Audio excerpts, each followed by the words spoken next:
And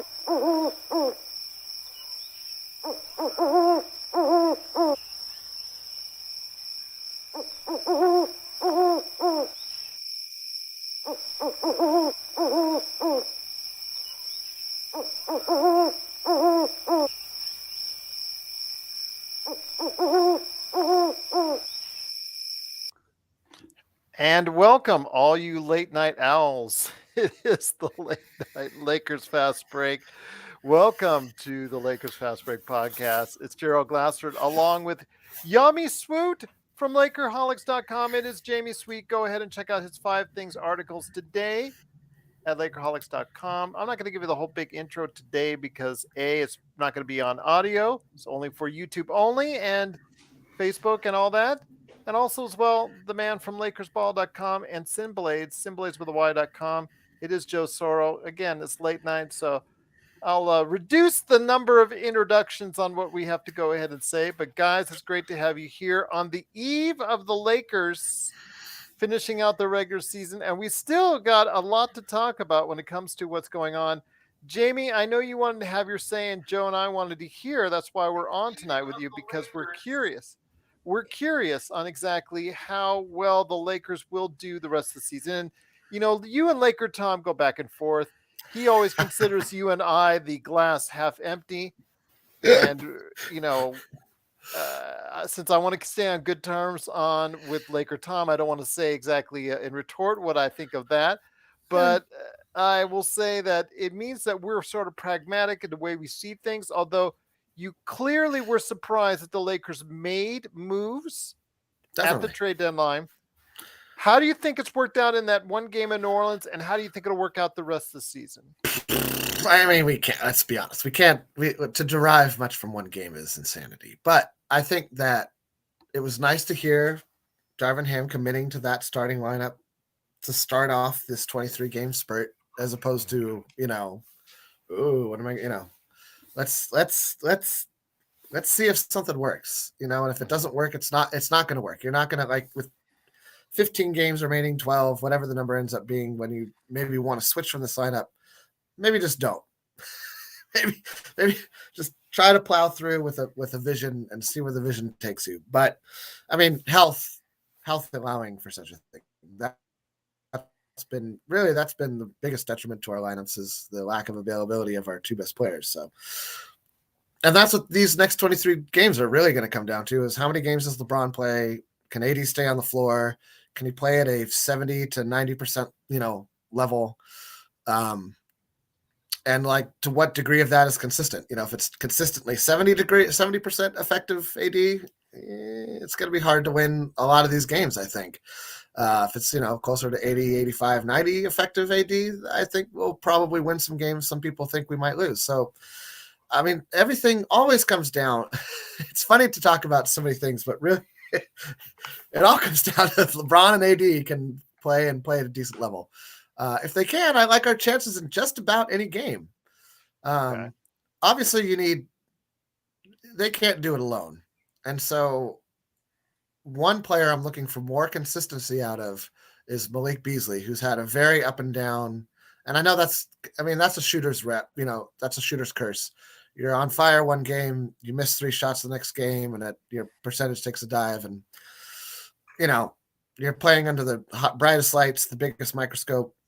LA, the Lakers are where shooters come to die for some reason in the NBA. So I hope that Malik Beasley can shake that curse. And it looked like he was able to do that a little bit in New Orleans. A lot of those baskets came in garbage time. Well, not all, but a decent amount came in garbage time. So I would like to see him, like, when the game matters, like, making the shots, being, the plays flowing in a way that make it feel like this works.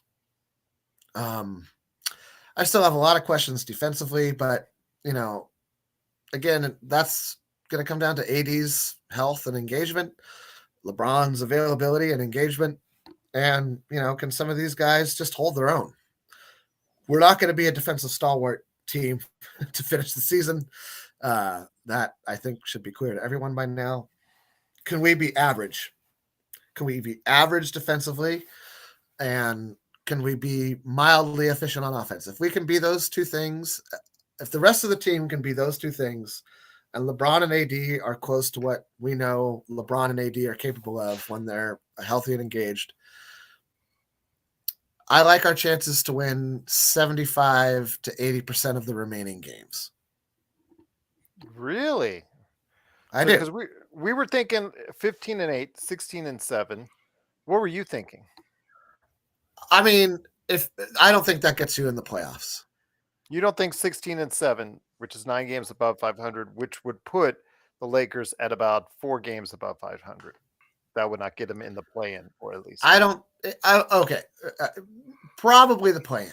I know their target goal, as Darvin Ham said today in the practice. I'm going with the targeted goal in this Was conversation 6. now. If we're gonna allow for the play-in, and they end up playing those 2 or 3 extra games, That's jumping 6 teams, man. that's the problem. Is that it's jumping 6 teams, and a lot of that is not in. It's not in the Lakers' control right now, right? Like they have to win. There's a lot of teams that they would like to win, and for every game the Lakers lose, if they lose tomorrow, today, it's going to set this tone for the next 22 games. It's just like, and now it's an even bigger hill, right? Mm-hmm. So they have to win this game. They have to win tomorrow to set a tone, to generate something resembling momentum, and then they need to sustain it. Because if again, like this, they need to go on like a 4 or 5 game winning streak to at least like make it a conversation. If they keep with this like 1 game we win, lose a game, maybe 2, win 2, maybe 3, lose 3, it's done. It won't happen. You're asking for NBA, because everybody likes to float this narrative that teams are trying to tank to get Victor Wembanyama, and the people who sit behind desks and push pencils all day maybe do want that to happen. I can tell you who doesn't, and that's every single player on every single team in the NBA, especially guys making the veteran minimum, especially guys on 2-way deals.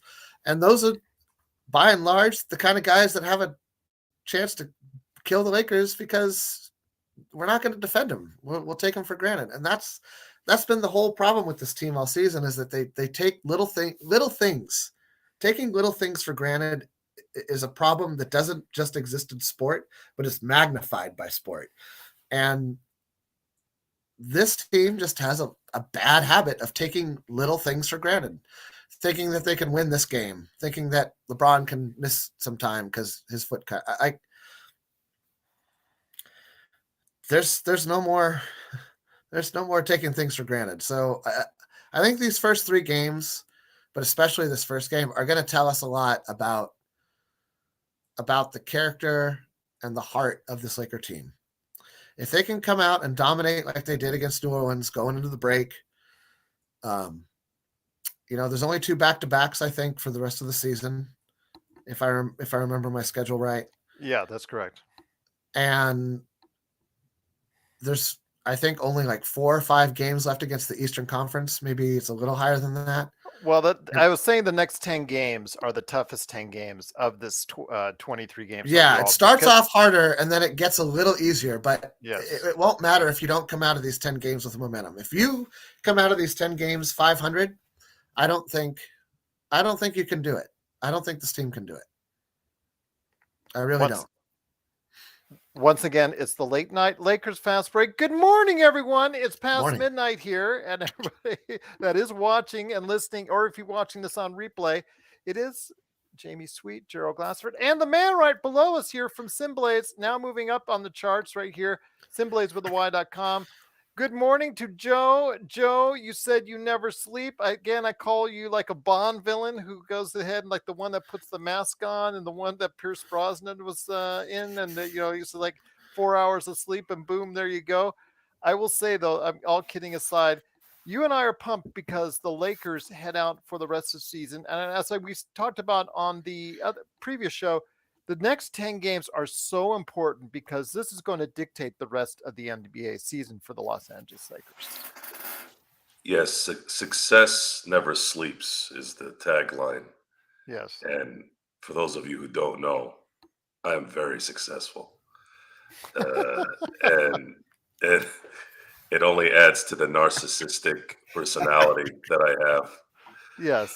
to join you guys late at night Well, under under I my I don't sleep till late, but I also interview people from around the world late, so I'm kind of used to it, so that what's doesn't bother me. what's what's irritating to those around me is the inability for them to understand that I do what I do when I want to do it, when I want to do it, how I want to do it.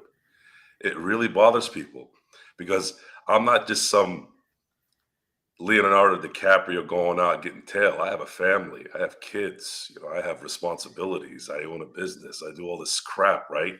Well, that's usually the excuse a lot of those guys use to not do things the way they want. So that's why I like to brag about it, not because it makes me feel good and makes me, show that I'm better than you. Actually, quite the contrary. I'm trying to inspire you to understand that if anybody tells you that you can't do exactly what you want to do, barring the, unlawful stuff, of course, Yeah, you're of just course. making excuses. It's just excuses. Okay. And as far as excuses, and I'm tailing this into what we're talking about here. This isn't a just ramble. You know, the NBA got a nice slap in the face a few days ago with the lowest rated By NBA far. All-Star game ever. That's not even close. By a Okay. country mile, right? Yeah. Okay. So going back to what Jamie said about availability, LeBron James is being is being glamorized for playing 20 years, right? Right. And he has put in a lot of mileage. The problem with that theory or that idea is it doesn't matter if he plays for 30 years at this point. No one cares about NBA records. Okay. John Stockton has an unbreakable assist record. No one gives two craps about 15,000 assists. John Stockton would trade that record for a title in 97 or 98. Okay. The NBA, the NFL, Yes. and to some degree, the NHL, although Wayne Gretzky made records in that profession kind of important, but the only record that really matters in sports is the home run record, and even that's tainted to a degree. And I'm not dogging on Barry Bonds; it's just what it is, because I actually admired Barry Bonds. Not, and I know that sounds weird coming from a Dodger fan, but I've had a chance to know who he is behind the scenes, and he's probably more identifiable than you think. But the Lakers right now have come to this situation because of their own fault. There was Mhm. inadequacies in the front office that have luckily been mended a little. So now we have to find out if some of the chefs in the kitchen can work with the new ingredients. And if they don't, this is a good kind of time for us to see this. If they can't do it, you have to seriously consider what your options are in terms of who you want leading this team in the future. That includes the coach, that Oh yeah. includes Anthony Davis. LeBron James is going to be likely in the next few years a mascot for the Lakers, much like how Kobe was the last few years of his injury plagued career. But the difference between, and again, I have to reiterate this and remind everyone that was kissing Kobe's ass after he retired and after he passed away, I remember what you a-holes said when he was still playing. Don't think I don't forget. The receipts are there. You all thought no one's going to go play in LA, not with that contract that he got, not with Kobe because he's mean. So you all can eat it good, and suck on it even more. Because I'm not buying that BS. And right now, LeBron's getting it a little bit, but Oh, yeah. but again, that's more of LeBron trying to elongate whatever the hell he's trying to do to play with his kid or get all the records. I don't know. All I know is We're Laker fans. We want to win championships, and the only thing that's going to take them to Jordan status is those next title or two. Otherwise, it doesn't matter if he scores 50,000 points. No one cares, and he cares about what people think. That's true for sure. But Jamie, I mean, we're coming down to a stretch, man. This, as I said, that it just doesn't seem to really get any more nervous time for Lakers fans than this. I mean, we're on the eve of the rest of the season, especially this 10-game stretch, and we're still talking here way past midnight regarding it because it is important to us. It is something that, as LeBron James has called the most important 23 games of his career. Then you have Darvin Ham's talking about, the target and the goals, the 6th seed. You know, I think for me, let's just get to 500 as fast as possible and then go from there. But, they're already talking a big game. They're already talking about LeBron being there for all the games, including the back-to-backs. They're talking AD saying he's good to go for the rest of the year. Everybody talk like they're doing now, similar to what they talk about at the beginning of the season. In the preseason, you hear all this rhetoric back and forth, championship is ours, blah, blah, blah, blah, blah. When you hear all this, do you try to weed it out in order to realize exactly what this Laker team really is and what we really have? No, not from their words in interviews. I mean, those are sound bites. Exactly. They're flappity flappers. And it's noise. It's noise. They're going to show us how much they care on the court on Thursday, and then they're going to show us again, and they're going to have to show us 20 for 23 to hopefully 43-ish more games in this Lakers season.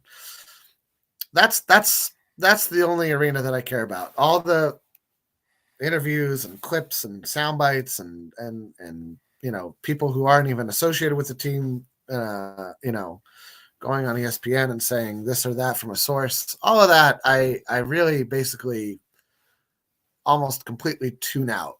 I'll read it on my lunch break because I need to consume information while I'm sitting down and eating. But other than that, it doesn't really filter into my reality. They're going to have to show us. These are all the same words they said in training camp. These are all the same words they said last season. These are all the same. These are the words they say. They don't change. The arrangement and the selection of words is modulated slightly, but they got to prove it. And if they can't prove it on the court in the next 10 games, I don't know that they can prove it this season. And, I agree to an extent with Joe said when he mentioned that Rob kind of fixed the inadequacies of the front office a little bit. I do think the remainder of that equation remains to be seen. I think he did a good job maintaining what I believe was the original plan, which to keep as many draft picks as humanly possible and preserve as much flexibility in our spending this summer as could be done. And he got the right contracts and the right players, and we only used one first round draft. Like, those boxes got checked unequivocally. Good job there. Now, how these players do and whether any of them remain Lakers completely remains to be seen. It completely remains to be seen. They might all come together like we saw in the New Orleans game, or it might be more like how we looked against Portland. Granted, there was no LeBron in that game, but we don't know. There's just not enough to go on. My guess is it's a little bit in between both, to be honest, which is a little bit scary because I don't know that that's enough to beat some of the teams we absolutely need to beat. This team is bad. It's not just bad in division. It's like awful. Yeah, 2-9. We have won almost 0. Yeah, we're not going to have any tiebreakers. So no, that's out, right? So you have to win out against some of these teams.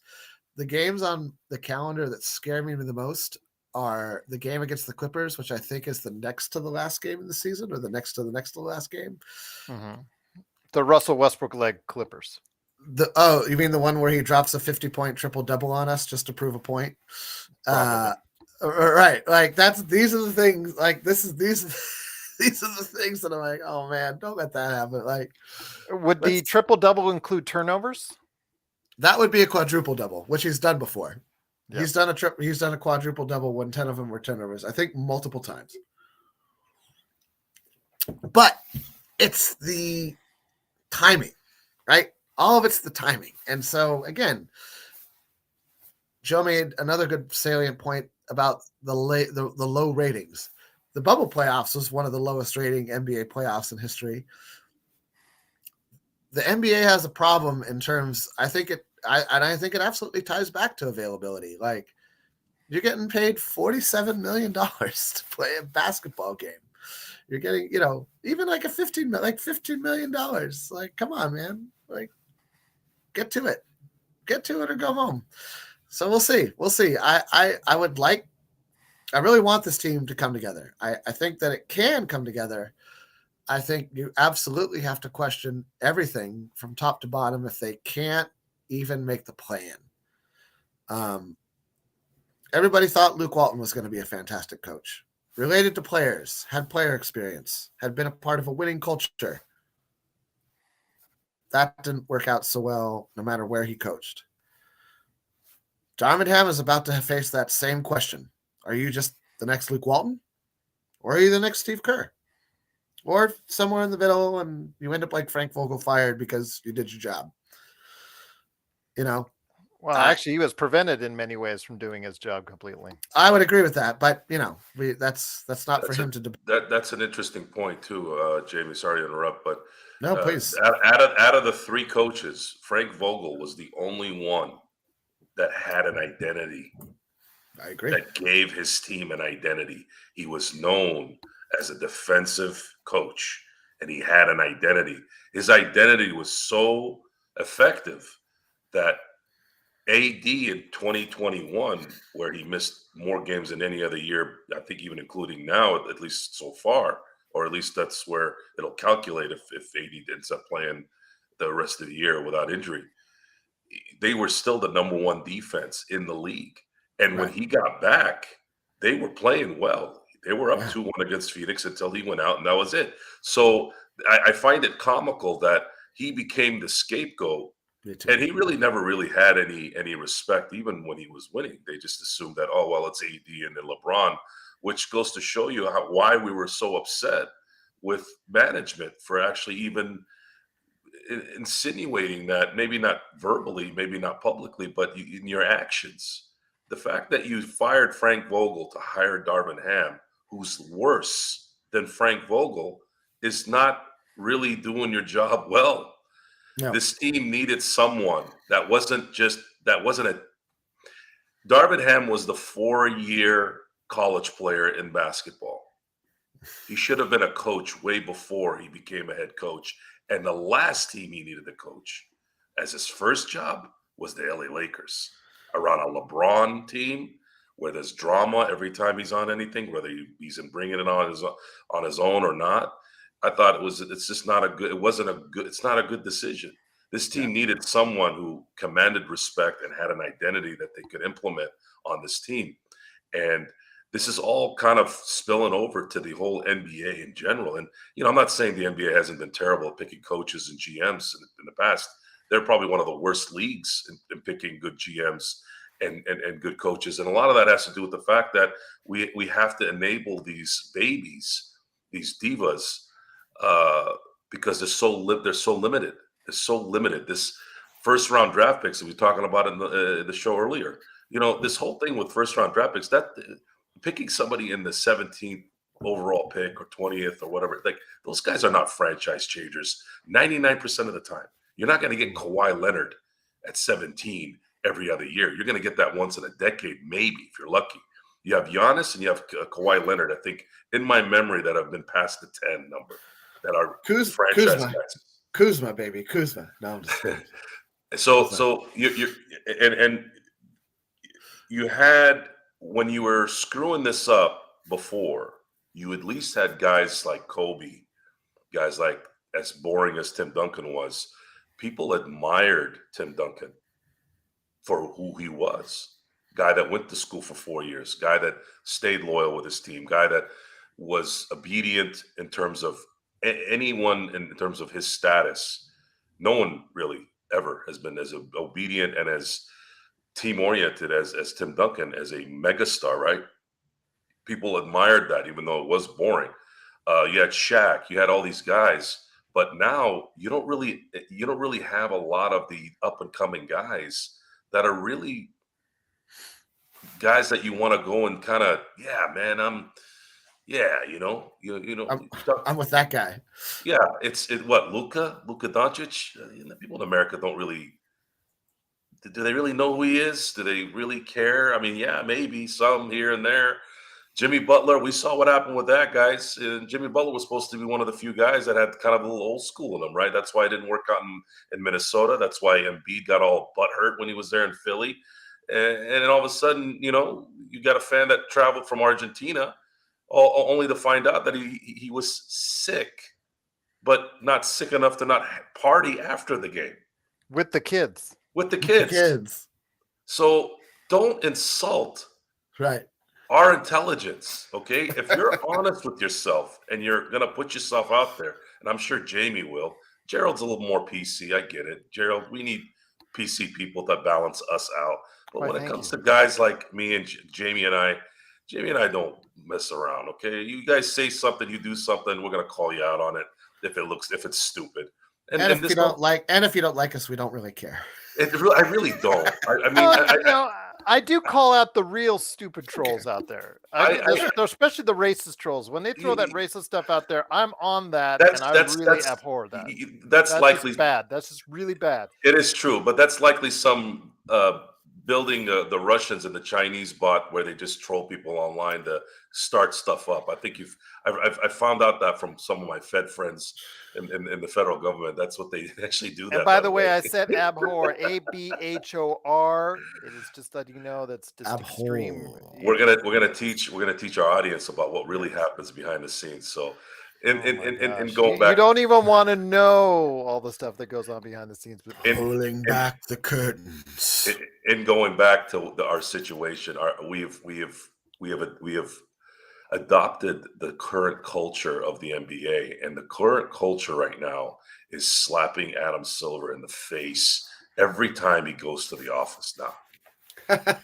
Okay, and this is someone who came out the gates exactly what the NBA needed.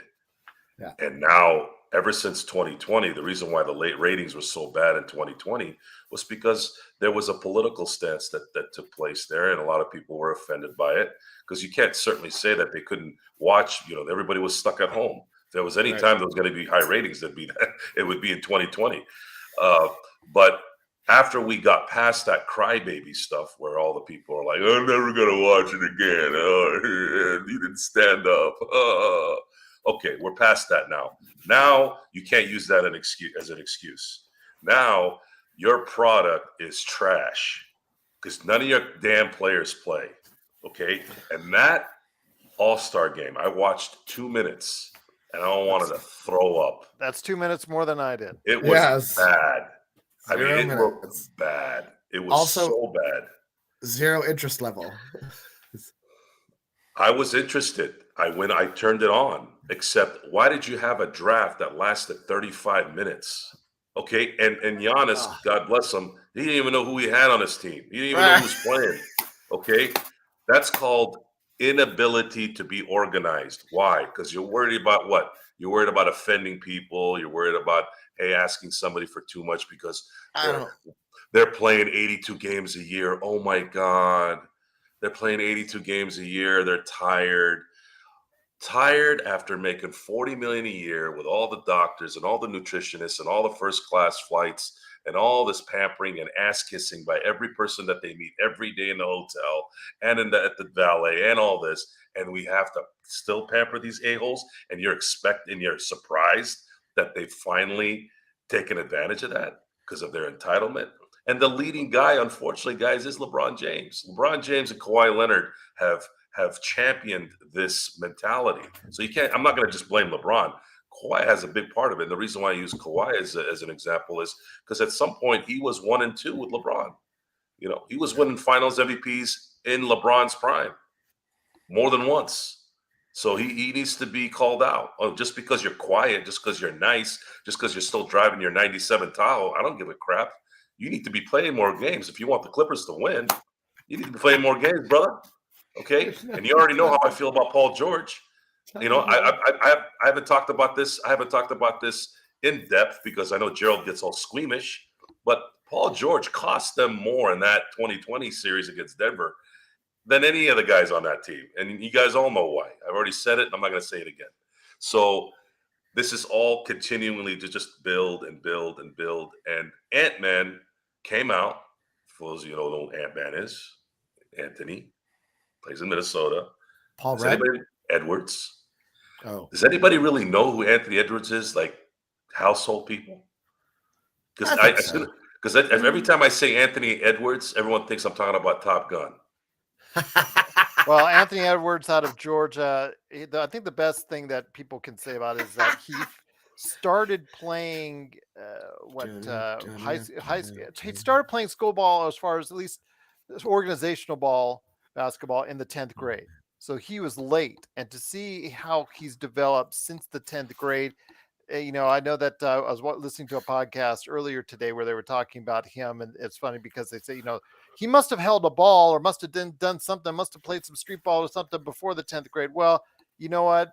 Either which way, if your first organized Right. games are in the 10th grade, and then you're able to develop to where you are today, I think that still accounts for something as far as such a vastly Definitely. quick development as far as that's concerned. So, you know, I just you know, Anthony Edwards, I think he's come so far in a long way in such a short time. Good And for him. and frankly, that's a mama mentality, right? Like Kobe felt the same way. Kobe, if he could play, played. And I will say probably the last year of his career, you know, maybe not all the games, but like usually at home. He usually rested at home games. Well, I think there's a difference between someone who's incapable of playing versus someone who's resting to monitor what I don't know. You have been under 500 an entire season. Right. You have no look, Kobe. Okay, I'm gonna. This is the last time I'm gonna use Kobe as an example because it's a worthless argument. We cannot compare anyone to that guy. You can't even compare people to even those who played before, when the guys that actually showed up to every game, right? The thing is with Kobe is what happened in 2012 when things hit the skids. You know, I'm sorry, 20. Yeah, 2012. Yeah, when he blew out his Achilles. He told D'Antoni, I'm playing 48 minutes a game until he blew out a tire, right? And there's something to admire with that. And of course, those who are playing now say that's dumb. Why would I do that? Why would I sacrifice another $40 million a year in the next 2-3 years? Oh, okay. So this is about the money. It is about the money, right? I'm sure that's what it is. Okay. Well, Adam Silver, I have something for you. Okay. You keep trying to figure out these in-season tourneys. You completely butchered the regular season with this lame play-in garbage where nothing happens anymore before the trade line except a few trades this year. And the only reason why that was exciting is because Kevin Durant finally got traded 7 months after he was supposed to be traded. And the Lakers did something, and that was it. Well, you could argue both the Lakers trade of Russ and Kevin Durant's trade ought to have happened in the summer. And for those of you who don't think we know what we're talking about, Jamie Sweet this summer predicted exactly what happened, and Gerald confirmed it. Go look at the receipts. Go look at the receipts. Go. I mean, I don't got to. No, Laker Tom won't do that. Laker Tom won't do that. Go look at the receipts. No, this is very important. This is very important for those who are listening. God bless you guys all for being on tonight. I'm quite enjoying a 12:30 show. I got to be honest. Well, closing in on one. Petting my cats here. I get a lot of. By the way, I get a lot of my work done right now. Honestly, Adam Hurley. So do I. Adam Hurley. I don't get any calls. Cats. I don't. Yeah. It's sovereign. So the beautiful thing about our show is while Brian Windhorst and all these guys are talking about why Kyrie's coming to LA maybe in the summer, You got Joe Sorrell, Jamie Sweet, Gerald Glassford, Sean Grice, Laker Tom, and the rest of the gang telling you stuff that actually is relevant. And by the way, 90% of the time gets confirmed. We're not perfect, obviously. We make mistakes. I made a mistake by predicting that the Celtics were going to struggle this coming year.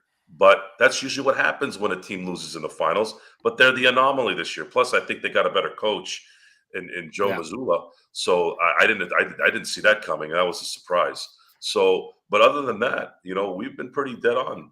Gerald, we said Denver was going to be number one this year. We knew, right? Yeah. It's just, look, we are here to tell you guys what's going on, and each one of us is going to have a certain tone to it. Jamie's going to be a little bit more happy, a little bit more, golly gee, darn it, Gerald's just going to be the monitor, right? Making sure no one steps over the line. And getting a headache in return.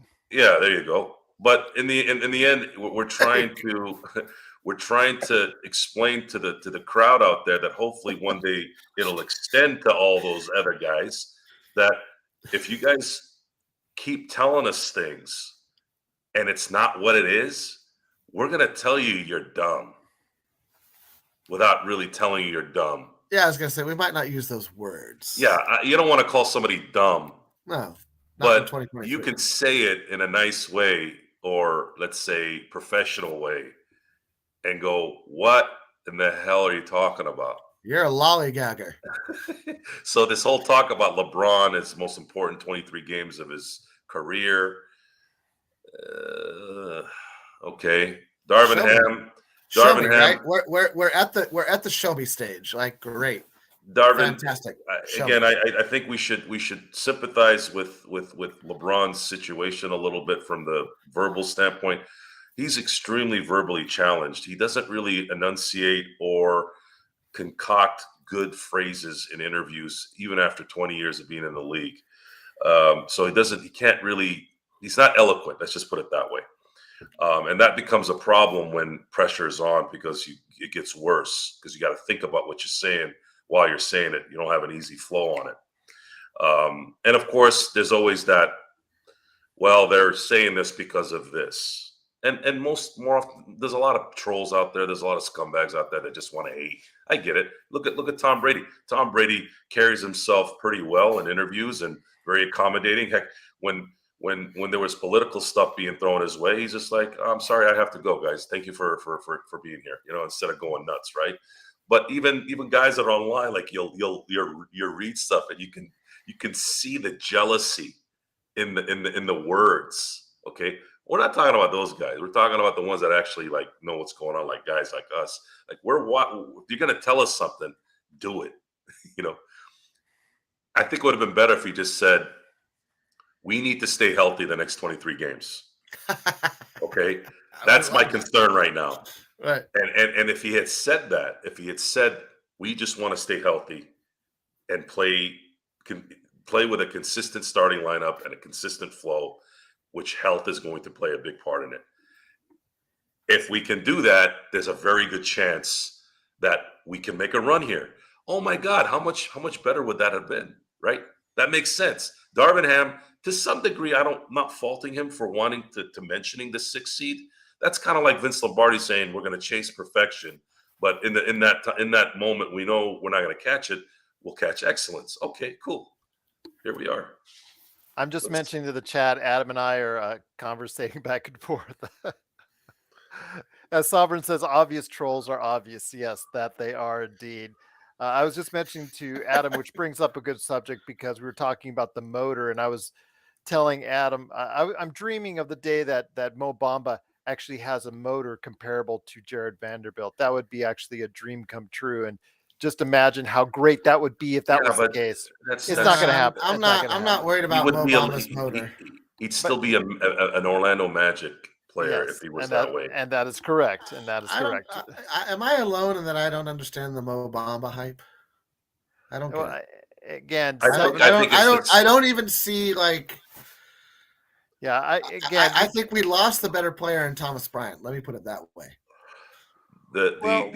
we'll see. I agree with you in many senses on that because the motor's there with Thomas Bryant. I agree with you, but the defensive end, if you pair him with AD, he did play well with Wendell Carter Jr. in Orlando, so maybe you can get some of that replicated here in Orlando, but in Los Angeles. But I wanted to ask you guys. This leads me into what our next question is regards defense.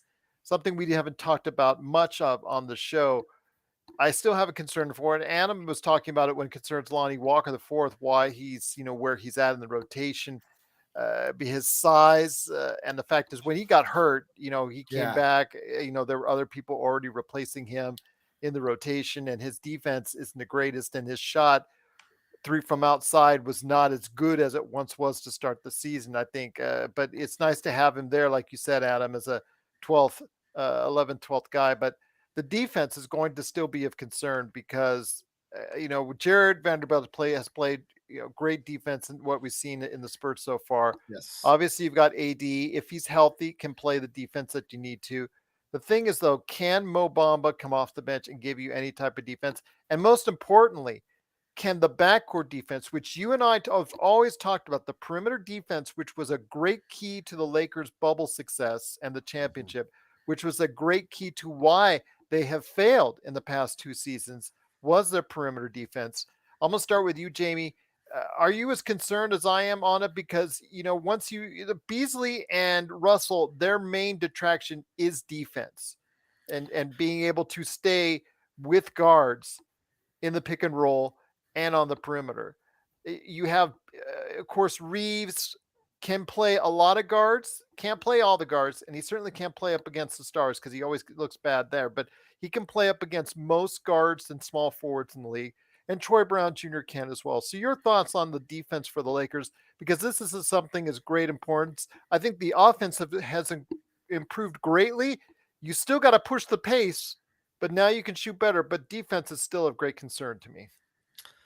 Yeah, I actually think there are concerns on all three things you just mentioned. The pace pushing is none of our guards push the pace now. We don't have a single, even Schroeder. Schroeder likes to saunter up. Everybody likes to saunter up court and just let the play develop or whatever. I think that we're going to have a problem with pace from here on out, and I think that we're definitely going to have a problem containing guards on the perimeter. Now, I think it does bear mentioning we weren't great at it before the trade, so it's not like it's more a question of, is it somehow going to actually get worse? And I don't think it will. I say that unconvincingly because I myself am semi-unconvinced. It's a question of it all. Well, who did we let go, and who did we bring in? That's going to. I mean, losing Patrick Beverly, right? Losing Patrick Beverly and replacing him with essentially in the lineup with Beasley in the starting five, right? Or at this point, D'Lo, I suppose. But that's already a loss. I don't care how many points the other guy scores. You have to make up you have to score 5 to 7 more points, I feel like, to overcome the defense, the point of attack defense that Beverly can bring. Maybe he didn't bring it for the first month of the season. First month of the season, I felt like he was working his way into the. This is my whole thing. But Joe brought it, and he did it. I don't want to flay a dead horse, but like so much of the season is wasted with guys working their way into shape, not being available. It's insanity, and it's unsustainable from a business standpoint in the NBA. I'm sure we'll address it fantastically in the next CBA, but I think that if you're asking for Mo Bamba in his 16 to 17 minutes that he's just as likely to foul out in to save the Laker defense, you're throwing pennies down the wrong well. You're throwing pennies down the wrong well. It's just not going to happen. I don't care how long his arms are.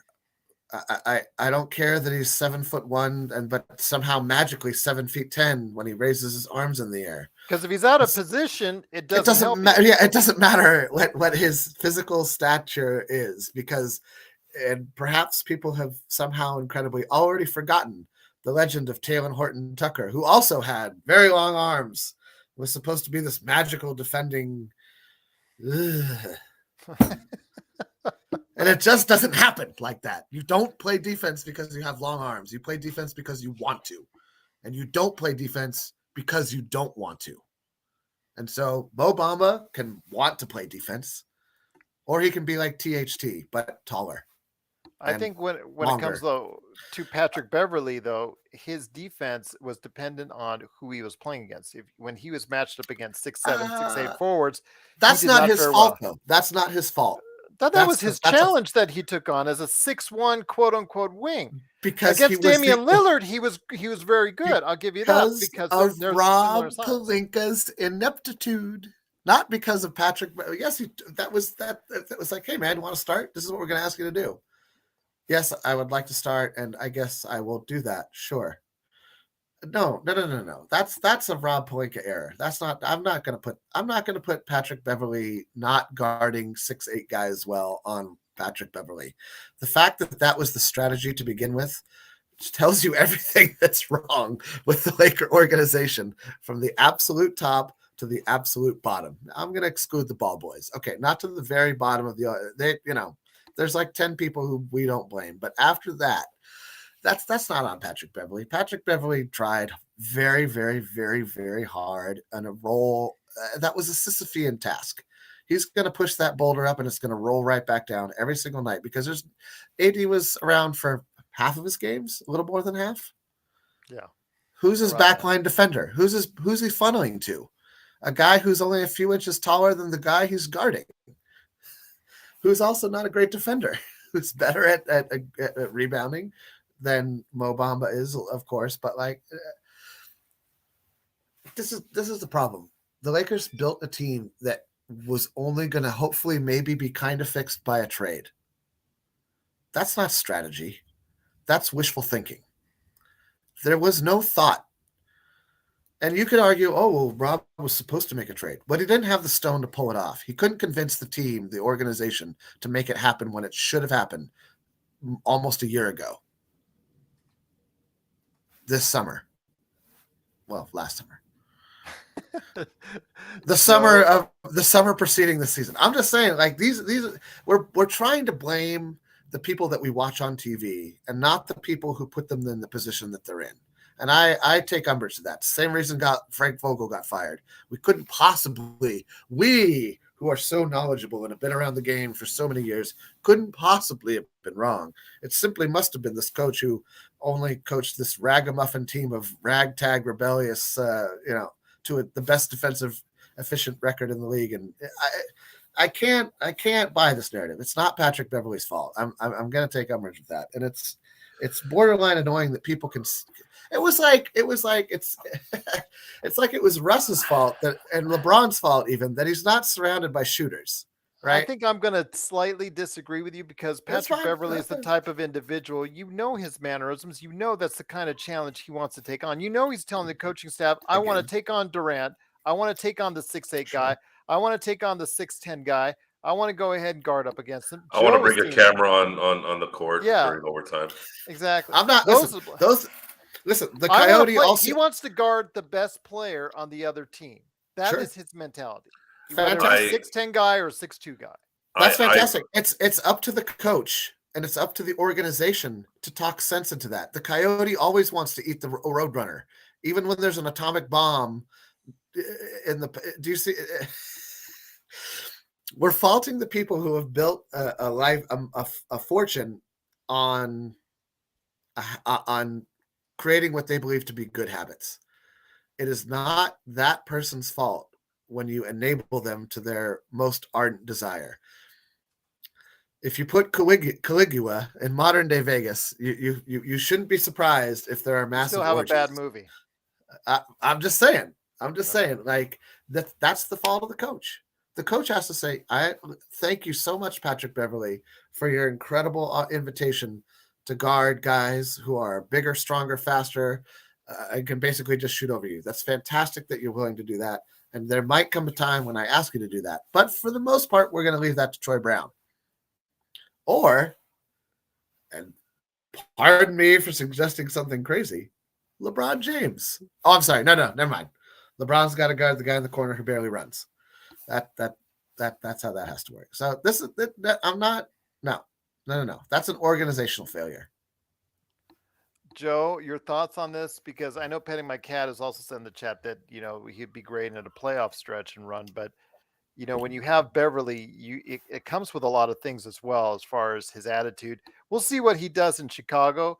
If he starts lining himself up against Giannis, if he starts lining himself up against some of the Eastern Conference powers, if he starts playing LeBron in their two matchups, He doesn't have to, but he wants to, and he's going to do it, and he's going to go ahead and be so forceful then we'll on see. that. Then we'll see who's the better coach, won't we? Billy Donovan or Darvin Ham? We'll see. But Joe, your thoughts on the defense, because it is a major concern to me heading into this final 23 games of the season. Well, you got young players that can actually play defense now. Patrick Beverly sort of started hitting threes. I didn't really notice that much of a difference on his defensive prowess.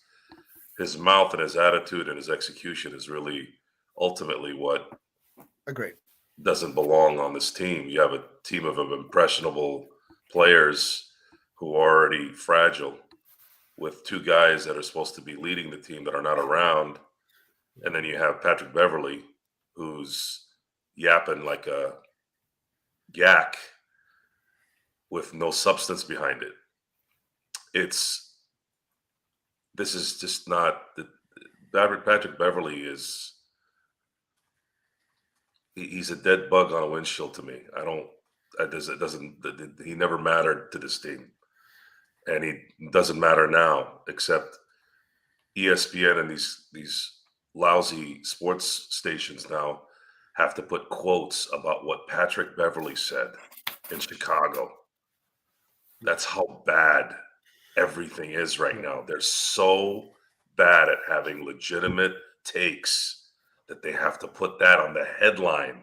The first headline on ESPN is Patrick Beverly's job is to keep the Lakers out of the playoffs. Well, he already did that really well the first 3/4 of the season.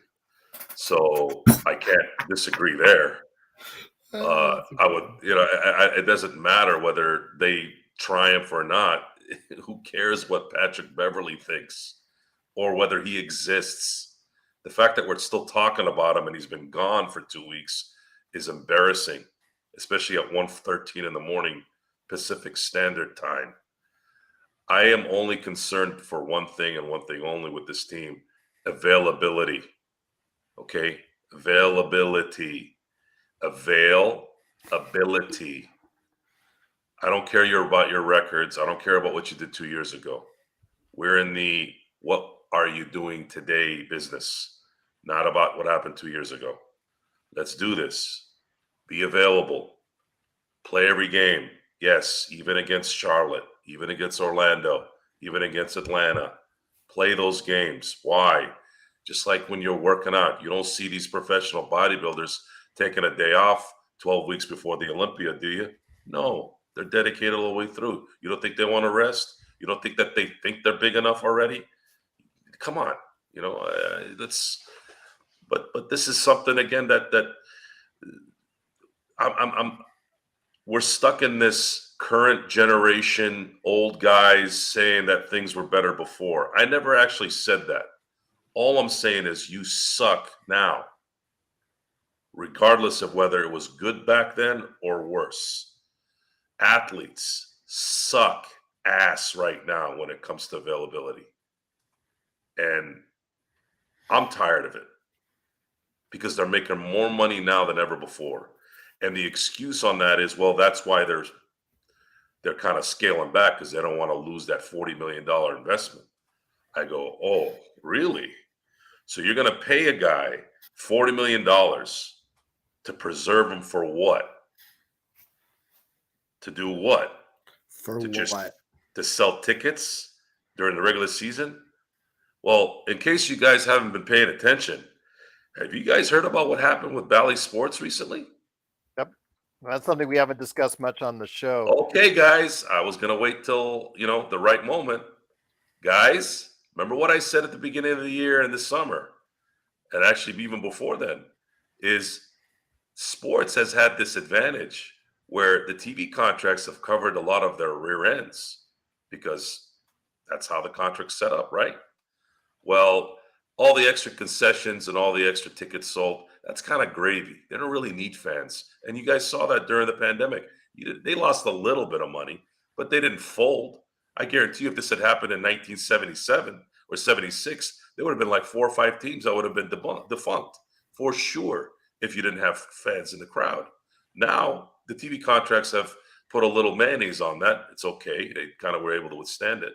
And then they were able to raise the salary cap the following year back to normal again, right? So that comes from the TV contracts. Now, for those of you who haven't paid attention, really big problem right now with all the regional sports based out of the whole Bally Sports thing, right? It's Yes. affecting the Major League Baseball too. But Major So- League Baseball has already said on record they have a backup plan if it goes under. If it goes under, they have a backup plan for all those teams that are covered. So, under so that the scheme. pressure has gotten worse. But nothing for- by the NBA. I have not heard or I've never, Yeah. I mean, Adam Silver might have said something, but I have to look it up if that's the case while you're talking. I guess the real question here is, at what point will the NBA and the leaders of the NBA, because all I hear about is these guys, like the main guys, the Lebrons and the Anthony Davises and the Giannis's and all these, like, yeah, they all care about the community and they do those commercials. What kind of example do they set when they're not available for their work? I mean, do Joe, they I really- just wanted to let you know that he has an official statement. He made that during the All-Star break. He said short term, he's not all that concerned. It largely affects the regular season for the NBA in terms of distributing, delivering those games directly to our consumers. And if they were to indeed, file for bankruptcy, there won't be that much of the regular season left. So that's what you have from Adam Silver, his comments over the All-Star break on the possible bankruptcy for Bally Sports. Okay, so they have a solution. Their solutions is just basically if it goes out, there's only 20 games left. And they're only concerned about this season. They're not concerned about next season, right? I would Okay. say NBA TV would pick up a lot of that. Maybe that's the case, but then again, providing the facilities and you have to pay the staff So- and each so the cities. So I don't know how that would work out if they So wanted to air all those games. Let's talk about what created this problem. What exactly created this problem? Was it cord cutting? Was it what was it? Because streaming is an interesting concept about in terms of how to watch sports. Streaming is what we do, right? This is the current generation of people on their phones doing stuff, right? Now I gotta watch Sunday Ticket on YouTube. I like YouTube, don't get me wrong, but I don't want to watch a stream that's dependent on an internet connection when I'm watching football. And where's this coming from? What's going on in this system in sports? So the money is going to go towards what now? It doesn't sound like the audience is watching anymore, according to what's been going on. We saw the ratings for the All-Star game. What's the end game here? What happens? I would like to see what happens. What is Adam Silver going to finally put his foot down after 2 years of being a punching bag to the players? I think it's time that Adam Silver get a little bit of what David Stern had and put his foot down a little bit. There is one thing that David Stern did very well, and he did have a little bit of a dictator mindset, which is important when you're a commissioner of a sports league, because if you don't, you let the players rule the league too much. You can't let employees run the game too much because they get to what they've turned into now. You need an authority. You need owners to be strong. So that's kind of where I stand on that. And the pressure is going to have to come from people like us, I guess, that are putting the word out there. I think that's kind of my goal. If you guys are going to, I've said a few times, we're part of the problem because we keep watching the games and talking about it for 7-8 hours a day. So they're winning. They're winning, even though we're complaining. They're like, well, you're watching and you're talking about it, so it doesn't matter. Well, I would like to get the word out for those who might turn it off because of what we say. Maybe we can go that route. I don't know. We'll have to wait and see. Adam Hurley, before we go, saying that he doesn't like the way that so many Laker fans, and by the way, Adam, great and sensational in the chat today. He says he doesn't like the way so many Laker fans are automatically putting us in the playoffs, and I agree. That's all I've heard is that yeah, we're in the playoffs, no doubt We're about not. it. No, we're not. Just disregarding the fact that we are 5 games still under 500 in 13th place in the Western Conference, having to hop over what 3 teams or to get in there, or 2 teams, excuse me. We have to hop over 2 other teams to get into the play-in, and then another 3 teams or more just to go ahead and get into the 6th seed. So, yeah, it's not like exactly we are a shoe-in for that. And the if you come to Vegas, you'll understand that the odds are extremely against the Lakers going ahead and doing just that. But he says he doesn't like the way the Laker fans are automatically putting us in the playoffs. We do believe in our team too. We do believe in the Lakers team is better, but you're right. We still got to win the games first. And these next, I talk about the next 10 games, but Jamie, it's really the next 3 to 5 games against really high level competition we're going up against that will really be a test on whether or not we can actually make the play-in, much less the playoffs. Yeah, I mean, I think it's funny that I will say that I do think. I mean, I agree with everybody. Just to retouch on the Patrick Beverley thing for a second. I think it's funny to say that he wants to knock them out of the play. We're not in the playoffs. We're not even in the play-in. We're nowhere close, really. Well, I'm going to knock the Lakers personally out of the playoffs. Is what We're not in the saying. playoffs, so you're not. You're just we're exactly where we've been while you were here. So, anyway, just I do find that funny. Anyway, yeah, no, I think momentum is everything. You got if you can't like we said during the top of the show, can't lose this first game. Can't do it. If you lose the first game, it's just gonna all start to snowball from there. And this team, I think Joe said it right. Is we're putting our hopes in some of the not most. I don't want to. Fragile's maybe a little strong, but not really. That's about right. They're fairly fragile as NBA players go, and none of them have really made a mark, and other than LeBron and AD, and so it's great if people want to hope and expect great things. I think that's fantastic, and more power to you. I cannot help but see the challenges and flaws inherent in this roster. I like Jared Vanderbilt. I think it's a little bit crazy to think he's going to suddenly become this lockdown defender that shuts down, the Kawhi Leonards and Paul Georges and Devin Bookers, and to put that on Jared Vanderbilt just because he became a Laker. It's a little bit crazy. Yeah. That's again, the hopeful, the very small, tiny. Well, like you're saying with Phoenix, who does Jared Vanderbilt guard? Does he guard Kevin Durant or does he guard Devin Booker? Right. Okay, I guess you have Troy Brown guard. Sure, Troy Brown takes one of them. I guess I'd put Vanderbilt on Durant and Brown on Book, but exactly. And they both? And then if you're playing Troy Brown and Jared Vanderbilt, who's scoring? Yeah. Who's putting the ball in the basket? You're talking about 2 guys who average about 7 shot attempts a game, maybe 8. So the logic has to follow through with the hope for me. I mean, it has to be something like LeBron, because then you got to wash between DeAndre Ayton and Anthony Davis. Yeah, but when Anthony Davis, it wouldn't be a wash per se, but Anthony Davis would be. But still, DeAndre Ayton still doesn't. He plays well against the Lakers.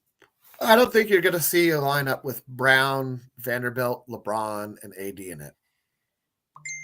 I don't know. I don't think you can. How are you going to do that? If Booker gets hot, do you think Reeves can stay with him? Nobody can on the Lakers. Reeves will get a charge on him, maybe 2. Yeah. But he won't affect his jump shot. He won't stop him from getting to where he wants to get. Nobody's going to stop Booker from. If you have to, I mean, with Devin Booker, you just have to make him mad. That's what you got to do. You got to get him mentally out of the game, and if you can do that, then you got a chance against the Suns. But if Booker's going and Durant, it's Durant, Ayton picks up the garbage around the rim and does that, and you're really fighting an uphill battle. So, I mean, if you look at the playoff bracketing right now, you see that the Lakers maybe don't want to be the 6th seed. Well, that's what Ham says. I'm just telling you what Ham I know, tells but us. that means you're facing Denver in the first round, right? Like, if you're gonna push, No, actually, they're still facing the 8th seed, or with the winner of the bracketed play-in, because you're still. I'm assuming you get to where you are in the playoff, right? No, The it's 6th six. seed. I'm sorry. No. 16 Yeah, plays you're the right. 3 Right. seed. The Yeah. 16 plays plays the the 3 3 seed, seed. which that's my bad. Right here. Right now would be here. Sacramento. So that would be a fine first round matchup for the Lakers. Yes. That would be a momentum building matchup for the Lakers. Yes. Can they get to the 6th seed? It means leapfrogging 6 teams. It means coming out of the gate hot and not, like you said, the first 3 games the first 3 games tell you the heart, right? If you can't punch through and be like, these really are the most important 23 games, and it starts with the first one, then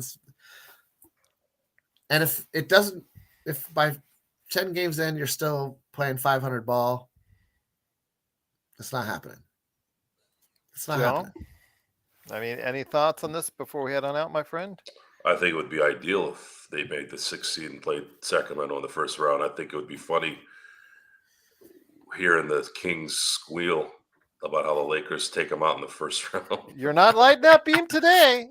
Yeah, I would love that too. Hey, you finally made it to the playoffs. After I think the last time they were in the playoffs was 2006. Yeah.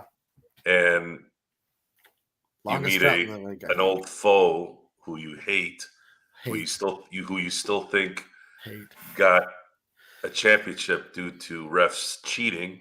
And the Lakers would match up very well against them. Which is funny you say that, which is always funny when I hear that, because no one seems to remember Game 5 of the 2002 I know. Right. Western Conference Finals. I literally watched Bobby Jackson pull Kobe Bryant's jersey. And that wasn't just that play. It was all game long. Blatantly pulled out his jersey on the last second shot in Game 5 with no call. He pulled his jersey. Those things are long, man. You know how much strength and actual timing you need to pull that out. And you face a team that's been kind of, even though we beat them this last time, it's been kind of slapping you around. And if the Lakers are healthy, could be a good matchup to start the playoffs. Is there a world where each of the matchups the Lakers face is like a classic rival from the Kobe era? Where it's like, I mean, the only thing that'll obviously be missing is San Antonio, right? San Antonio's not going to make playoffs. San Antonio's out. And Kobe never had any beef not really with Denver, not really with Memphis. He had beef with Phoenix. Could it go? Kobe had a little bit of beef in Denver because of his extracurricular situation. Yeah, but not with the Nuggets per se. I mean, that's true. I get asked a lot of questions like, well, what's the, because we've watched a lot of Laker like games that were epic, right? The last 20 years plus. I can honestly say Game 3 of the Western Conference Finals in 2009 was probably one of the most nerve-wracking games I've ever watched in my life. Yeah. You would think that game, Game 7 in the finals and all, which they were. I'm not saying it weren't, but I was in hell in Game 3 until Kobe hit that 3 with a minute left. I mean, I was dying. I remember I put my hands on my knee. You know, when you just ran a mile and you just can't get any breath. I remember I was in front of the TV, just a foot away. I just put my hands on my knees. I said, Jesus Christ, I can't freaking breathe. I was so damn nervous. And then everyone again. This is the part that I love. The mom the underbite thing was birthed from that game, and then you start hearing things like, "Oh yeah, this happened there." I'm like, "No, you idiots! It happened here." Like, why do you guys just make shit up? Like, what the hell's wrong with you? Like, it happened here. Yeah. His underbite, his vicious venom, mamba, whatever it was, he hit that three after J.R. Smith hit a three. He hit that three and essentially stole that series from Denver, because if that Denver team was ridiculously scary, It had was, they had they beaten the Lakers, they would have went on to beat Orlando and win the championship, no doubt of my mind. And Carmelo would have had a completely different career. That's true. Before we go, Reggae Joe is in the chat. And I also got a question for you, Joe, coming up. But Reggae Joe's in chat asking if I can get my opinion on Westbrook leaving. And I'm just going to leave it with one word. Hallelujah. Good riddance. I Thank you mean, for going to the Clippers. Reggae, if you'd have been here for, and it's in the archives, it's way deep in the archives if you want to look for it, for the Westbrook trade. And I drove up from Disneyland, I remember. yeah, and I drove up that day, and I just recently, before that, also a few days before I left California, had a colonoscopy. As far as which all guys in their 40s and 50s have to start thinking about really seriously, especially if they've got a history of it. So I've said it before on the show, and I'll say it again. If you guys got to start thinking about it, I know what Joe's teasing you and all that, but it is something really serious. And hello, nurse. Trying to, yeah, exactly, Moon River, but it is something serious out there. And I compared Get your own fix up there, Doc. and I compared getting Westbrook to a colonoscopy. So I was really livid that the Lakers got him in the first place. I thought it was a terrible fit from the get-go. I was adamant about it. I was proven right. I said all you had to do was look in the bubble in that matchup against the Houston Rockets and the Lakers in that second round. It was second round, and how badly he played, and how the Lakers just let him shoot. They let him do anything he wanted because they knew that would be the self-destruction of the Houston Rockets, and sure enough, it was. And I am just so glad that he's gone. I'm not going to be dishonest with you. And as Joe says, we're just waiting for the self-destruction of the Los Angeles Clippers now that he's on there. Yes. You JC, might be waiting a little while. I'm not sure, man. See, people are on the fence. People think they still think he's a good fit there. I think he would have been a better fit on Washington or Chicago, where they need a point guard. I think that's something where he can play. Who's the point guard of the Clippers? I think Terrence Mann and Bones Highland. I think they're better than options than Russell Westbrook. We'll see. I'm just telling you right now. I think they are better options than Russell Westbrook, and also Eric Gordon. Eric Gordon can actually handle the ball too. So I think Eric Gordon. That's just please. I think he's a better option, a better fit. I mean, you could have, my God, please. George and Kawhi can handle the balls, and they can run the offense. Come on. If the ball's not in their hands. But Paul George doesn't want to. Okay, well, in the playoffs, as it gets closer, maybe he'll have to. But we'll see. JC Connor says Westbrook's Lakers performance nominated for the Hall of Shame. I agree. It's probably the worst Lakers trade of all time. It's going to go down as that. So. Reggae Joe says, as an OKC fan, it's crazy to hear that. He must just need to be the man.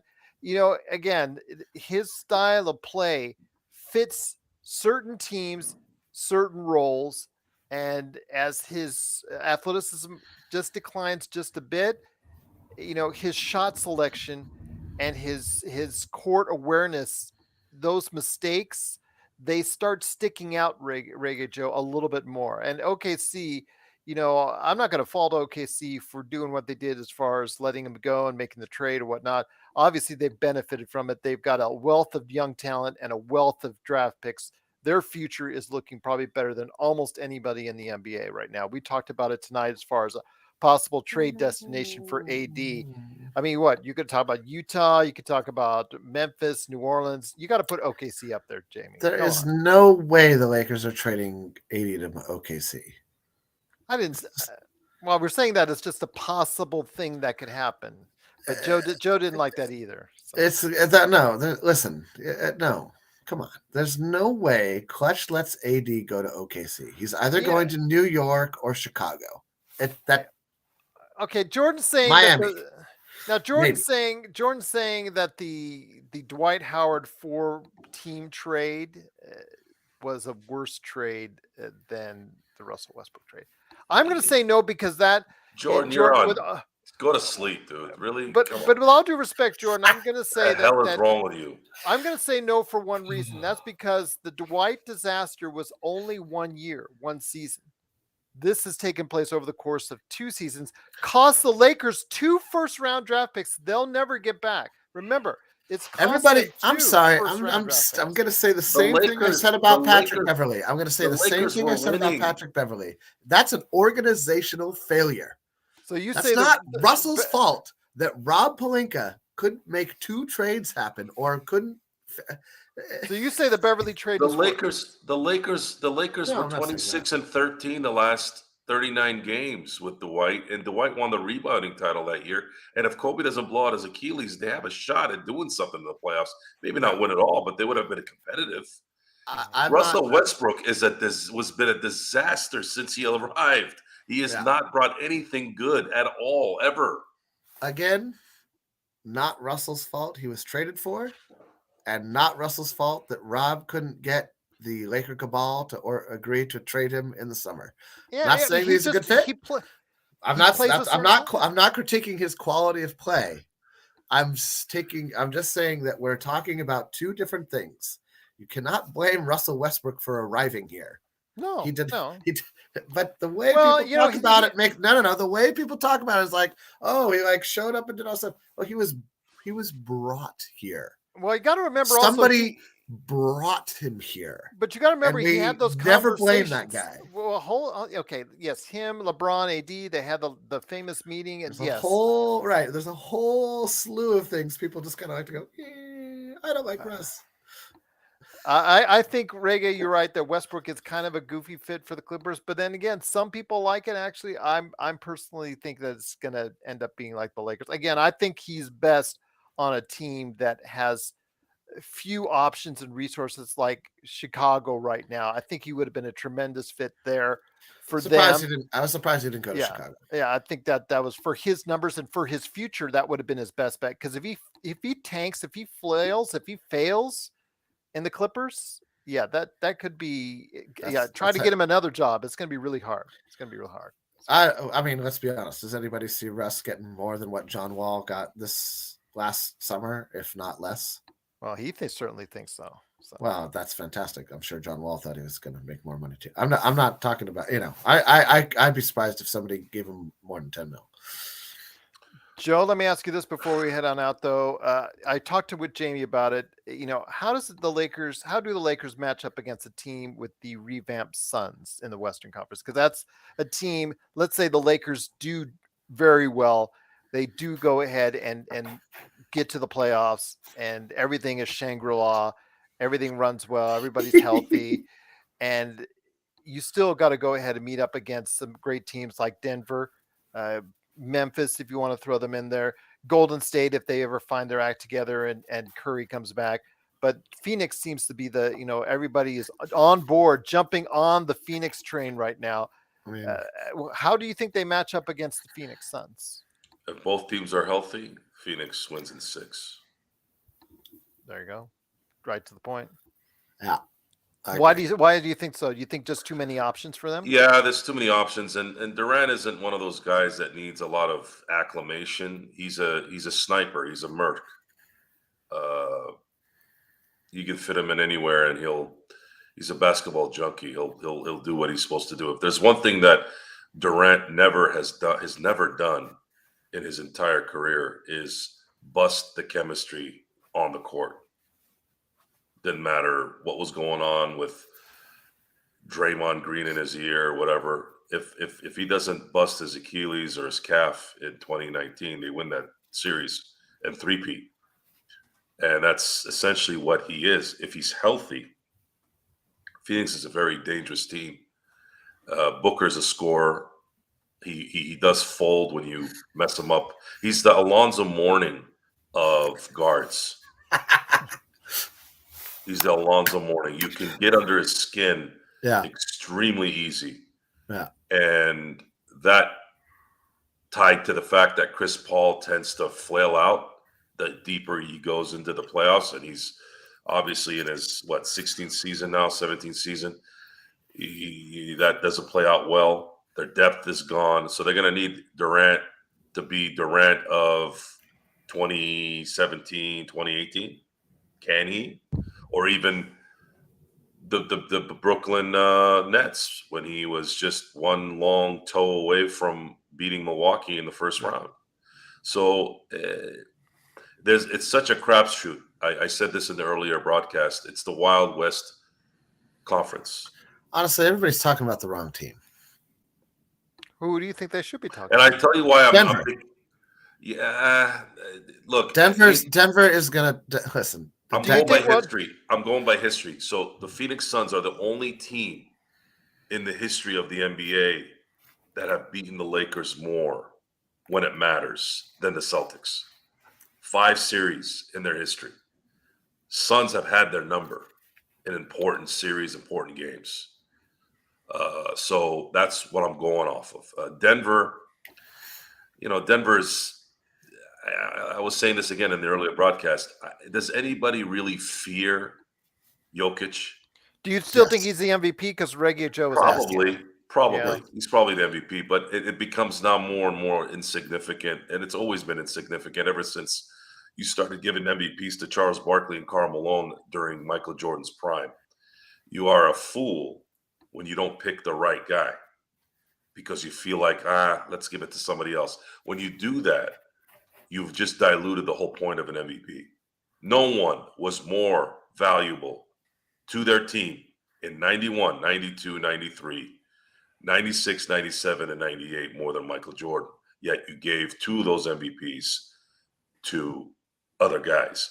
Kobe Bryant owned 2003 through 2010. That was his dominance. You gave him 1 MVP. So MVP doesn't mean jack squat right now, especially with the way the numbers are inflated because there's more possessions. There's no defense. You have soft players. You have weak-minded players. You're not going to get all that effort like you used to. No one has any pride. No one has any balls. No one has any – somebody like Patrick Beverley would mouth off, would get punched in the mouth after a game. Now you just sit there and smile like a bunch of idiots and not do anything about it. So Denver, I don't fear Denver because the Lakers play them very well, and AD seems to play Denver very well, which is weird because you would think that, Jokic could run circles around him, but for some reason AD plays him very well. I was just because Reggie Joe says they don't have enough depth. I will say it's a better Denver team than I've seen in some time. Even better than the bubble very team. true. Very true. Very true. Jamal Murray isn't 100%. I don't think if Murray's good, healthy, and MPJ is healthy going in there. Yeah, but this if game is tiring. I'm going to go by what I've been watching. I'm going to go by what I'm watching. I'm not going to sit here and say this is going to happen. We can sit here and talk to every team and say if he's this. Murray's been playing pretty good. If this guy had a third leg. If this guy had 3 years. It's like, dude, we know what's going on. We know what we've seen. Okay, we're going to roll with it until somebody tells us not. That's it. Okay. I'm picking the threes because obviously we're talking about Jokic winning his 3rd MVP. So I figured, everything comes in threes. There you go. Sorry, I had to throw that. But Murray has been playing better as of late. So is Gordon. So is MPJ. I'm just throwing that out there as an aside. I agree with you. I think that the Lakers match up very well and have had Jokic's number in the playoffs before. And even though Denver is a little bit better team that they have been in years, I think that they still would fall against the matchup against the Lakers. I think the Lakers match up against them well. Against Phoenix, I agree with you, Joe. I think there's just too much. Jamie, any thoughts on that? I think that Denver's going to be hard to beat this season. I think that they have. That's just I picked them to come out of the West at the beginning of the year, and I haven't really seen.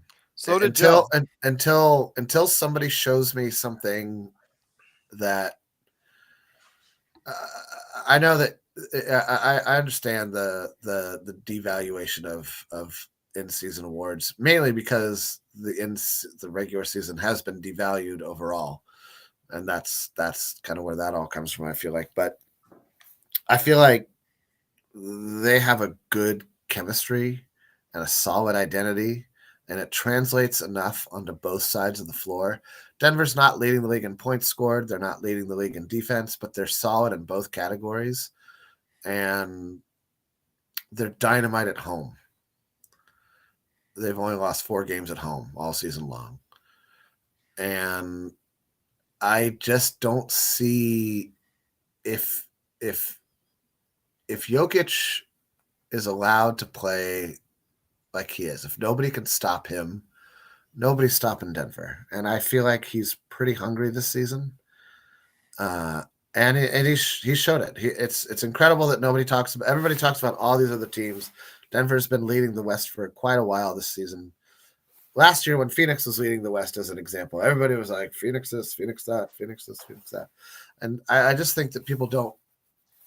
It's like Nowitzki. People don't understand the greatness enough. And Dirk's fault, I always felt like, was that he was one of those guys who wasn't surrounded with the right guys. And I think this year they've done a better job surrounding Jokic with the kind of guys that he both makes better, but help him be great, which is the only reason he's in the MVP conversation for a third season running, is because both he and his team are great. And so, and I mean, you could say that about Giannis. You know, he's done a fantastic job with Milwaukee. Chris Middleton's been out most of the year. They've had a lot of injury issues, including to Giannis. And everybody talks about Boston running away with it. Boston's only a half game ahead of Milwaukee and a game ahead of Detroit. Oh, I'm sorry, Denver, for best record in the league right now. So, I mean, there's everybody's got about 23, 24 games left, right? 25 for some teams. So there's a lot of season left to go. It's weird where the All-Star break happens now. It's less in the middle and more towards the last third of the season, basically. And this is gonna determine a lot in terms of what you see from teams that you've had high expectations for, and what teams let you down, and what trades you thought. For instance, I would have thought the Kyrie Irving Luka trade would have produced better results from the get-go, simply because you could envision Kyrie sliding into that Jalen Brunson role pretty well. No wins. 2 games, no wins. Not a huge sample size, but these are the things we have to go on right now. So there's no one there to play defense, though. There's nobody. There's never been anybody. Even when Brunson was on the team, that's that team's not playing defense, man. Go look at their points per game allowed, and ain't nobody playing defense on that team. Really, they all talk about it. Jason Kidd's like, oh yeah, we want to have a defense. Well, now really no one's playing with Finney Smith out of there. There's no one playing defense. I always love to read the Mike D'Antoni quotes. Well, we want to have a team with a defensive mentality, and I just wanted to be like, oh, Mike, shut up. You don't care about defense, and it shows. Don't talk about it. Just be quiet. Rootin' tootin'. Nobody knows Reggae Joe. I don't think Kyrie knows. Anyway, yeah. I think Denver has shown that they are going to be a problem in the playoffs. Anything can happen in the playoffs. Matchups change a lot of things. Guys go cold. Guys get hot. Whatever. I haven't seen anything that changes my pick from the beginning of the season, which I think Denver's coming out of the West. Phoenix could maybe give them a run for their money. It all kind of depends on how this all comes together. And, maybe it comes together like Golden State, maybe it comes together like Brooklyn. We'll see. We'll see indeed. But it's been a great discussion, guys. It's almost 2:00 in the morning. I know Joe is got to get pumped up here in a little bit. He's got to get that cryo mask on, like the Bond villain, so he can have his 4 hours of sleep. I got to go ahead and take care of the girls in the morning, take them to school. So we are going to go ahead and head out. It's been great. Although I did ask you guys earlier, a few days ago, that if you guys ponder it, I think we should do this late night Lakers fast break a little bit more often if you guys are interested. So that's up I'm to you always, guys. I'm into it. Yeah. The Yeah. Nighthawks may return. So caca indeed. But please go ahead and catch us later today at 7 p.m. on playback.tv/Lakers Fast Break for a live watch party. It's absolutely free to sign up. Just go to playback.tv, sign up right there, and be part of the fun. You hear Joe, you hear me, you hear Sean, you hear Nick Molina, you hear all the great people there from the Lakers Fast Break. And then, of course, after the game, around 9:30 Pacific time, you'll go ahead and catch us right here, the Lakers Fast Break, the best post game report that's out there, along with the best chat room that's out there for the Lakers in the Lakers Fast Break. I'm gonna tell you, if you guys are posting stuff at 1:30 in the morning, like Reggae Joe, Jordan Brown, Adam, petting my cat, it's just awesome to hear and see. Hugo, a new viewer, appreciate you stopping by. Thank you so much for watching. Go ahead and like and subscribe if you can, if you haven't already. Thanks so much for doing so. If you can, please go ahead and support us any way you can. Sovereign was here as well. So for everybody in the chat, everybody that's watched and taken time out of their day, also we had some Facebook followers and Facebook viewers as well. I want to go ahead and give them a shout out on Facebook. Like us there so you can get the latest notifications on when we go live on the air on Facebook. What's up, Alex Lannon and Robbie Danzy? Yep, there you go. Absolutely. Have you been texting back and forth with them? For some reason, I can't get them on the Lakerholics group. I can't get their communication. So I do want to apologize to Robbie Dancy on that because Robbie's been a great vocal part of what we do here at the Lakers Fast Break, and I do want to give Robbie a big shout out and everybody that's there on Lakerholics. I do apologize for that. You want to move over to the main page, Lakers Fast Break? I can always get your messages there.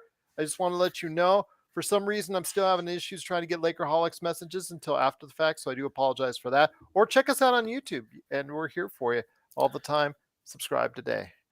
Guys, a lot of fun doing this late night Lakers talk, NBA talk. Looking forward to I can't say it's the second half of the season, just the last 23 games of the season. It's the last third. It's the third. It's like a third. It's a little less than a third, I guess. About a third. Yeah. Rega Joe says also wants to call out you guys for not believing the Kareem LeBron hug. I believe the Kareem LeBron hug. Okay. Based on Kareem's side, I thought Kareem was sincere. I can't speak. Yeah. I'm going to say that. I'm going to go with Jamie on that. I think it was sincere on one side with Kareem. Want bygones be bygones. LeBron. What exactly was the rift there? None, zero, almost. It's just they were never close. And Kareem dinged LeBron about his vaccination comments not being. Kareem is one of the most immature grown men I've seen in all of sports. I'm not going to get into the details on that one, but you guys know where I'm with that. I mean, get over it already. He said that, all right. I mean, Kareem has been very active as far as his opinions, and a lot of what he says is really appreciated by a great many people out there because he's still. Why? What does he do? I love Kareem. Kareem's the best. What has he done? I appreciate what basketball. He's still very active. He still has thoughts. Active what? On the world. Getting under people's nerves? Come on, give me a break. Maybe a little. He looks like he's under Joe's nerves a little. Maybe. I don't think they're giving. A guy that great complaining about how he doesn't have a statue. That showed you exactly who he was. He's got a statue. Like crying like a little girl about it. Like, really, dude? That's like grow up. I just know they never had the closest relationship in the world. He doesn't have a close relationship with anyone. Who's his friend? Who does he hang out with in the NBA? Who? He did have. Okay, I don't want to go into it. That's another show. He's aloof. He's always been that way, and he's picking on the current generation now. That's what he does. Sorry, guys. This is what it is. I've been following Kareem's career for a very long time. He coached the Lakers, coached Andrew Bynum, coached with the Clippers. I know what he's done. Problem is he just rubs people the wrong way. He's too temperamental. He's like a jealous wife. I don't know what his deal is. But it did seem genuine on his Or part. Is he too good? What does seem genuine? Either you're genuine or not. can't seem genuine. Well, I don't know if 100%. I'm not in his body. I don't know No, his come on, mindset. I it don't doesn't know. track record. I will say this. I don't know if this is what What do you Joe's like saying. about Kareem besides basketball? I think Everything but basketball. Right. I'm not. I like him because of all. I like of them outside of basketball. in the Bruce Lee. What I like about Kareem so much, to be honest, is that Airplane. one of the things I remember, like, just before LeBron broke the record, they put up a stat that showed the number of 2-pointers versus 3-pointers, and the total for Kareem, like the 2-point game was, he just dominated what was the game of basketball up until about 10 years ago, give or take a year here or there, in such a way that made it like an unbreakable record in so many people's mind. Then the 3-point shot became in vogue and people started playing at 18, and that all changed. And that's a different debate for another time. And then he stopped playing basketball. And do you know what he did? He did not hold on to his career or his legacy in the NBA in any way, shape, or form. He simply moved on. And I think it's that ability to say, and now I'm done with this and I'm going to go do something else, that bothers people more than anything else. Because a lot of people have to live in the past. They have to hold on to a high school accomplishment, or they have to hold on to whatever, something they did that they think is so great in the past. And I don't think Kareem does that in any way, shape, or form. I think he's like, this is what I'm into now, and it's cool if you like it, and it's cool if you don't. I prefer Bill Russell's way of execution. I thought Bill Russell was one of the whatever. best ambassadors of the NBA. He went through. He was. Look, I could go on and on about Kareem, and this is a Laker, guys, Laker great, but Yeah. just like a family member who's aloof and, the pain in the rear end, that's Kareem Abdul-Jabbar. He's always had an issue with something. That's who he is. Yeah, but if he speaks out on I have issues. I have issues with a lot of things. Well, I'm pretty sure we have issues with the Lakers, and that's why we do the show. You can't. Also, shout out to Pound to do Waverly. There's a lot of hypocrisy in the things he's done, and that's really what bothers me. It's the hypocrisy. Why can't he speak out on social issues? No, I didn't say no. But don't. Okay, if you're going to speak out about social issues, don't get mad when someone has a different view than you. Isn't that how you started your social setup back in the day? People didn't agree with what you said, and you're like, no, I'm going to fight against it. It's kind of like Howard Stern sitting there telling people you have to do something, when for 30 years he was always yapping about how, hey, man, these guys all in the record business and all the radio producers were telling him what to do and what to say. And he's like, F you, I'm not going to do that. I'm going to do what I want. I know that the people want this. So it's like, hypocrisy, man. I don't like people who are hypocrites. I'm gonna agree to disagree there. He's done it, guys. I'm not making this up. I can give you examples. We'll make that the next Laker late night. Yes. Okay. Fair enough, indeed. Pick on Kareem night. No, please. Let's not go there. Let's not go there, Kareem. Let's let him be number 2 in peace right here. So we'll go ahead and. Okay, fair enough. It is late night, 2:00 in the morning, but we appreciate everyone being here. Got to thank everyone for staying up late with us. All you insomniacs or people around the world watching us. It could be like lunchtime, people watching us right now. So we truly appreciate everybody stopping by. Jordan Brown says, if we are just stirring the pot, MJ did what LeBron and Kareem in less years. And was better at baseball. Yeah, that's true. Even though I wish he could have played a little bit better on the baseball end, but yeah. Why? Yeah. Wow. Better basketball. Play basketball. Yeah, that's true. That's true indeed. But guys and gals out there, it's been great. I always love people who are like, but MJ coulda. Yeah. He totally coulda, bro. But he didn't. The GOAT conversation is always going to be there, and we're always going to have our argument. He didn't, and he chose not to. So let's let him be where he is. He's great. Yeah, right now he's owning one of the best teams in the league. Oh, I'm sorry, no, he's not. Wow. Yeah. Neither is Ginny Bus, so we don't have a lot of. Yeah, absolutely. I couldn't agree with you more on that. So But how many titles though? How many titles has he brought home for Charlotte? Yeah, I mean, he and Jeannie are one apart. Has he won a playoff series? Yes. Ooh, maybe not. I think that's a good question. That is a good question. I feel like he did once with healthy. Now I'm spacing on his name because he's not playing anymore. With Kemba Walker. Healthy Kemba Walker, yeah. Who was talked about on the chat as far as being a pickup for the Lakers. No, please, dear God, no. Every free agent is a pickup for the Lakers. Yeah, let's say why stop at Kemba Walker? Let's get Muggsy Bogues. Oh my gosh. Okay. What is he? 82. All right, guys, we're delirious out here, but we're going out. But thanks so much again for watching. Who suggested Kemba Walker? You're fired. You're fired. That's what I have to say. Get fired. Oh, no. Okay, all right. Let's call Kwame Brown. Don't be mean to our chat. Yeah, no, don't go Kwame Brown. Don't go there. I'm pretty sure Andrew Bynum still knows how to drive a car and wear socks in the shower. Yeah, maybe park in a handicap spot. All right. On that note, we'll see it's you just soon. getting good, Gerald. Again, join us for our Playback.tv's live watch party, and of course, right here tomorrow night after the game against Golden State, right here at the Lakers Fast Break Podcast. Thanks so much for joining us, everyone, and have a great morning.